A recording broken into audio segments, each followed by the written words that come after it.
ನೀಲಿ ಸಿನಿಮಾಗಳನ್ನ ಮಾಡಿ ಅದನ್ನ ಬೇರೆ ಬೇರೆ ಆಪ್ಗಳಲ್ಲಿ ಅಪ್ಲೋಡ್ ಮಾಡ್ತಾ ಇದ್ದ ಆರೋಪದ ಮೇಲೆ ಖ್ಯಾತ ನಟಿ ಶಿಲ್ಪಾ ಶೆಟ್ಟಿ ಪತಿ ಉದ್ಯಮಿ ರಾಜ್ ಕುಂದ್ರಾ ಅವರನ್ನ ನಿನ್ನೆ ಮುಂಬೈ ಪೊಲೀಸರು ಬಂಧಿಸಿದ್ದಾರೆ. ಪಾರ್ನ್ ಸಿನಿಮಾಗಳನ್ನ ಮಾಡ್ತಾ ಇದ್ದ ಜಾಲ ಆಕ್ಟಿವ್ ಆಗಿರುವ ವಿಚಾರಕ್ಕೆ ಸಂಬಂಧಪಟ್ಟಂತೆ ಫೆಬ್ರವರಿಯಲ್ಲೇ ದೂರು ದಾಖಲಾಗಿತ್ತು.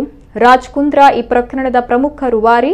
ಈ ಪ್ರಕರಣದ ಕುರಿತು ಮುಂಬೈ ಪೊಲೀಸರಿಗೆ ಸಾಕ್ಷ್ಯ ಕೂಡ ದೊರೆತಿತ್ತು.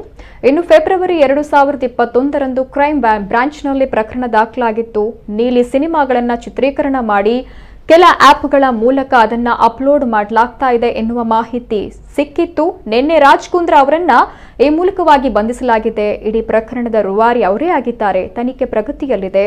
ತನಿಖೆ ಪೂರ್ಣಗೊಳ್ಳುವವರೆಗೂ ಏನನ್ನೂ ಹೇಳೋದಿಲ್ಲ ಎಂಬ ಮಾಹಿತಿಯನ್ನ ಮುಂಬೈ ಪೊಲೀಸರು ನೀಡಿದ್ದಾರೆ. ಸದ್ಯ ಈ ಸುದ್ದಿ ಬರ ಸಿಡಿಲಿನಂತೆ ಬಂದಪ್ಪಳಿಸಿದ್ದು ಅಭಿಮಾನಿಗಳು ಹಾಗೂ ಶಿಲ್ಪಾ ಶೆಟ್ಟಿ ಕುಟುಂಬಕ್ಕೆ ಶಾಕ್ ನೀಡಿದೆ.